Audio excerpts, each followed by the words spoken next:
नान सिंह बिहारी का ये कहना है सरपंच का कि बोले ये राशन कार्ड किसने बांटे हैं कि ये हमको नहीं मालूम है, सिर्फ 39 बांटा है, तो बाकी ये राशन कार्ड तहसीलदार साहब ने कैसे साइन कर दिया।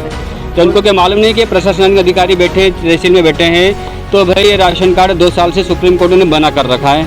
ये बयान हमने मंत्री से भी सुना, ग्राम पंचायत सचिव से भी सुना। तो ये सुनने के बाद इनको मतलब कि ये बिना प्रमाण के आप किस आधार पर राशन कार्ड जारी कर रहे हैं। ये लगता है हमको कि तहसीलदार की मुख्य भूमिका रही इसमें। तो रहा है कि आपने साइन किया है, यहाँ स्पष्ट लिखा कि जगदीश रंधावा सर, तहसीलदार जगदीश रंधावा, ये लिखा हुआ उन्होंने प्रमाण कर। ये सरपंच साहब का कहना है कि हमको तो ये राशन कार्ड तहसीलदार साहब ने दिया है बांटने के लिए गाँव में। तो ये क्या है, आचार संहिता का उल्लंघन बिल्कुल है, क्योंकि 27 तारीख में आचार संहिता लग चुकी है और ये 3, 4, 5 तारीख में बट रहे। गाँव वालों को गुमराह करने के लिए लोगों के बांटे जा रहे हैं कि हमसे 3000 रुपये लिए हैं, कोई बोला 2000 रुपये लिए, किसी ने 500 रुपये लिए हैं, ऐसा। तो हमको इतना हमारे पास इतना ठोस सबूत तो नहीं है, लेकिन ग्रामीण लोग कह रहे हैं कि हमारे हमसे लिया है।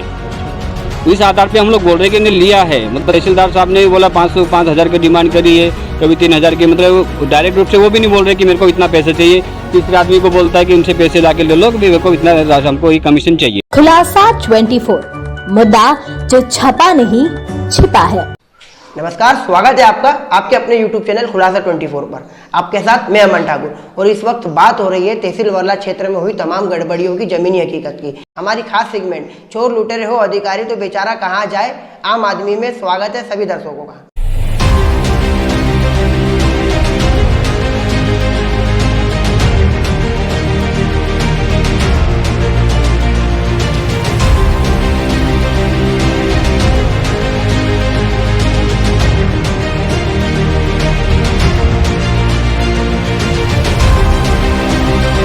सीओ साहब के पास जाते तो गांव वाले चोर है बोलता है, जो जिला जिन पर सीओ वो बोलता है कि ग्रामीण वाले चोर है, बार बार शिकायत लेके आते, सरपंच की शिकायत लेके आते, मंत्री की शिकायत लेके आते। ये कौन सी बात हुई सर? ये इनको मालूम नहीं कि हम लोग इतने बड़े पद पे बैठे हैं, IAS अधिकारी बैठे हैं, तो कुछ बोलना ही चाहिए, सोच समझ के बोलना चाहिए। ग्रामीण चोर हुए तो साबित करो हम लोग चोर हैं। जो हम लोग अभी बोल रहे हैं, ग्रामीण लोग चिल्ला चिल्ला के बोल रहे हैं भ्रष्टाचार खत्म करो खत्म करो। अगर नहीं होता तो हम लोग अभी एक सिर्फ एक आदिवासी गांव जगह है, धीरे धीरे 114 पंचायत वाले जाग जाएंगे तो उनका जीना मुश्किल हो जाएगा। भ्रष्टाचार गांव में वास्तव में हो रहा है, हम जिसके हकदार है वो पूरा होना चाहिए सर। अब 60 साल से हम लोग उसी रोड पे चल रहे हैं, आज भी उसी रोड पे चल रहे हैं, तो गांव में विकास कहाँ हो रहा है? चोर लुटेरे हो अधिकारी तो बेचारा कहाँ जाए गरीब आदमी। अगर आपने तहसील वर्ला क्षेत्र में हुई तमाम गड़बड़ियों पर सवाल किए तो क्या सच में आपको अपनी जान गंवानी पड़ जाएगी? ऐसा हम इसीलिए कहने पर मजबूर हो चले हैं क्योंकि वर्ला के तत्कालिक प्रभारी तहसीलदार व वर्तमान में सेंधवा के नायब तहसीलदार जगदीश रंधावा का सीधा एक यही फंडा है। उनके कार्यकाल में हुई तमाम गड़बड़ियों पर अगर आपने सवाल कर लिया या फिर उनकी कोई खबर कवरेज कर ली तो हो सकता है ये धमकी आपको भी मिल जाए। धमकी क्या थी, क्यों थी और कब दी गई थी, इसकी विस्तार से जानकारी आपको अगले एपिसोड में जरूर देंगे। लेकिन उनके द्वारा उत्पीड़न पर ग्रामीणों का क्या कुछ कहना है, आइए जानते हैं जमीनी हकीकत की इस पूरी रिपोर्ट में। ग्राम पंचायत बाखरली के अलावा पूरे वर्ला तहसील क्षेत्र में राशन कार्ड और राशन की कालाबाजारी का मामला खुल के सामने आ रहा है। किसकी अहम भूमिका लगती है इस पूरे अजीबोगरीब मामले में? देखो, अभी नान सिंह बिहारी का बयान हमने सुना, यहाँ पंचों में सामने सुना, तो उन्होंने बोला कि साफ तौर से मना कर दिया, मैंने 39 राशन कार्ड बांटे हैं, है ना। तो ये जितने राशन कार्ड है हमारे हाथ में ये लिखा है कि 1000 BPL सर्वे क्रमांक 1003 और जो लास्ट कार्ड मेरे पास 1124 का है। तो उसमें क्या हो रहा है कि ये 121 का अंतर आ रहा है। अगर ये क्रमांक यहाँ चढ़ा है तो आगे वाला क्रमांक ऐसे बढ़ता गया होगा। तो अभी हमारी इस कूपन के देखने पे तो लग रहा है कि 121 का राशन कार्ड बढ़ चुके हैं, ठीक है ना। तो नान सिंह बिहारी का ये कहना है सरपंच का कि बोले ये राशन कार्ड किसने बांटे हैं कि ये हमको नहीं मालूम है, सिर्फ 39 बांटा है, तो बाकी ये राशन कार्ड तहसीलदार साहब ने कैसे साइन कर दिया। तो उनको क्या मालूम नहीं कि प्रशासनिक अधिकारी बैठे तहसील में बैठे हैं, तो भाई ये राशन कार्ड 2 साल से सुप्रीम कोर्ट ने बना कर रखा है। ये बयान हमने मंत्री से भी सुना, ग्राम पंचायत सचिव से भी सुना। तो ये सुनने के बाद इनको मतलब कि ये बिना प्रमाण के आप किस आधार पर राशन कार्ड जारी कर रहे हैं। तो ये आपको मतलब इसमें तो फिर ये लगता है हमको कि तहसीलदार की मुख्य भूमिका रही इसमें, क्योंकि ये 100 आपके जब आपने साइन नहीं किया, मतलब आपके साइन से हम लोग प्रतीत हो रहा है कि आपने साइन किया है। यहाँ स्पष्ट लिखा कि जगदीश रंधावा सर, तहसीलदार जगदीश रंधावा, ये लिखा हुआ उन्होंने प्रमाण कर। ये सरपंच साहब का कहना है कि हमको तो ये राशन कार्ड तहसीलदार साहब ने दिया है बांटने के लिए गाँव में।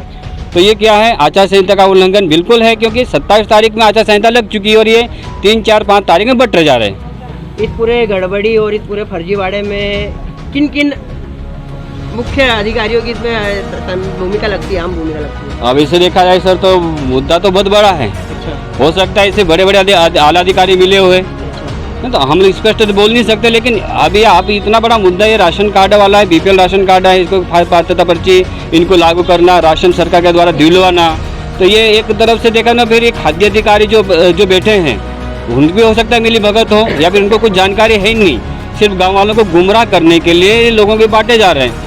तो हम लोग इनको स्पष्ट करवा रहे कि आपने अगर राशन कार्ड नकली है या फिर आपने बांटे हैं तो उनको प्रमाण चाहिए, इनका रसीद चाहिए, वो रजिस्टर चाहिए हमको। तो उनके पास रजिस्टर नहीं है, अच्छा क्योंकि ये हमने जैसे ममता मिमरोल मैडम से पूछा, मैडम इसकी जानकारी चाहिए, हम ये राशन कार्ड इसमें जारी हुए हैं, इनका रसीद हम वो रजिस्टर चाहिए हमको, तो उनके पास नहीं था।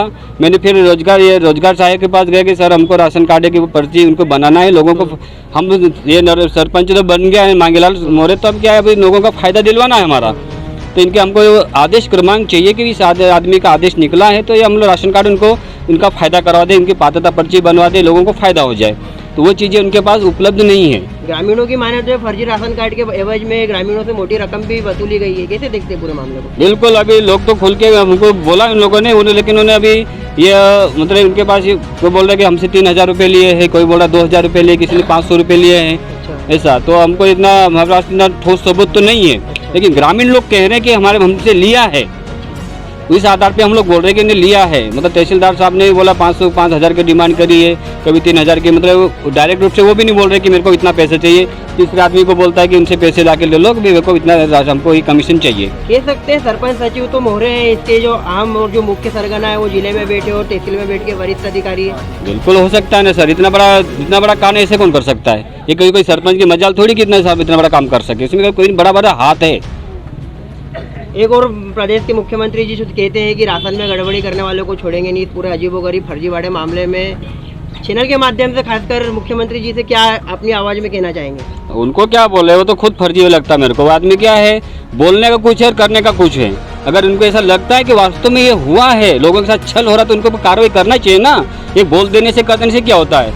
अरे जो भ्रष्टाचार करेगा उनको गाड़ दूंगा, जमीन के अंदर गाड़ दूंगा, ये क्या बोलने से होता था? क्या करके दिखाओ ना इस चीज़ को। बोल देने से क्या होता है? बोलने को मैं भी बोलता हूँ मैं प्रधानमंत्री, ये जो करना है मैं करना, जो मैं लागू करता है कि आज से नोटबंदी हो जाएगी, ये कर दो, बंद कर दो, क्या हो जाएगा कि मेरे बोलने से? आप करके दिखाओ ना। आपको सरगना चुना है, जनता ने चुना है, तो उस चीज़ को बढ़ाओ आगे ना। जो भ्रष्टाचार कर रहा है उस चीज़ को निपटो। हम लोग 2 साल से दौड़ रहे हैं, हमारे पास ये हमारे गाँव में ये भ्रष्टाचार हो रहा, वो भ्रष्टाचार, कोई सुनने को राजी नहीं। क्यों नहीं सुनने को राजी? हो सकता है ये बड़े अधिकारी मिले हुए हैं। सीओ साहब के पास जाते तो गाँव वाले चोर है बोलता है ना। ऋतुराज, ये बड़वानी वाले जो सीओ साहब है ऋतुराज सिंह, जिला जनपद सीओ, जो जिला जनपद सीओ, वो बोलता है कि ग्रामीण वाले चोर है, बार बार शिकायत लेके आते, सरपंच की शिकायत लेके आते, मंत्री की शिकायत लेके आते। ये कौन सी बात हुई सर? ये इनको मालूम नहीं कि हम लोग इतने बड़े पद पे बैठे हैं, IAS अधिकारी बैठे हैं, तो कुछ बोलना चाहिए, सोच समझ के बोलना चाहिए। ग्रामीण चोर हुए तो साबित करो हम लोग चोर हैं। एक बार फिर चैनल के माध्यम से वर्ला सहित जिले के तमाम जिम्मेदारों को क्या कहना चाहोगे?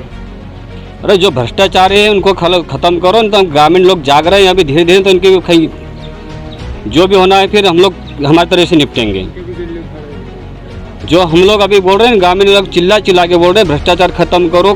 अगर नहीं होता तो हम लोग अभी एक सिर्फ एक आदिवासी गांव जगह है, धीरे धीरे 114 पंचायत वाले जाग जाएंगे तो इनका जीना मुश्किल हो जाएगा। आज 114 की पंचायत, ग्राम पंचायत की करें तो करीब 2000 से 3000 आंकड़ों पे फर्जी राशन कार्ड के आ रहे हैं। कैसे देखते हैं इस पूरे अजीबोगरीब मामले को? अब क्या है सर, वो उनके जिनका गांव का मैटर जो है, अगर हमको बताते हैं कि हमारे गांव में भी इस प्रकार फर्जी तरीके से हुआ है, लोगों का भी जागरूकता आ रही है, वो धीरे धीरे उस चीज़ को सामने ला रहे हैं। ये सारी चीज़ें हम लोग सामने लाएंगे। उजागर हो रहा है अभी धीरे धीरे, लोगों में गाँव में मीटिंगें होना शुरू हो गई है, युवा मंडल तैयार हो रहा है। तो हम लोग चाह रहे हैं कि हर गाँव से 8, 10, 20 लोगों का, युवाओं का एक संगठन बने। और जो भ्रष्टाचार गांव में वास्तव में हो रहा है, हम जिसके हकदार है वो पूरा होना चाहिए सर। अब 60 साल से हम लोग उसी रोड पे चल रहे हैं, आज भी उसी रोड पे चल रहे हैं, तो गांव में विकास कहाँ हो रहा है? सरकार लाखों करोड़ रुपए दे रही है हमको, हर पंचायत में 20-30 हज़ार रुपये, 20 लाख 30 लाख रुपए दे रही है। इसके बावजूद हमारे कोई विकास हो नहीं रहा। जो पहले जे थे हालत में थे, आज भी उसी हालत में रह रहे। तो ये मतलब सरकार पैसा दे रही तो कहाँ दे रही है, उसका भी तो हमको मूल्यांकन चाहिए ना। पर बार बार ये चीज़ क्यों लागू? हर साल 20 के खाते में इतने पैसे जा रहे हैं, सरपंच ग्राम पंचायत को पकड़ा दिया, 1 करोड़ रुपए पकड़ा दिया। 1 करोड़ का काम भी दिखना चाहिए हमको। लोगों तो गुमराह होते जा रहे हैं भाई। लोगों पर भ्रष्टाचार फैलाओ, जो भी हमारा जितना हिस्सेदारी ले लो और काम को खत्म कर दो। अपना परिचय दे दो। मेरा नाम चतर सिंह रावत, ग्राम पंचायत बाखरली।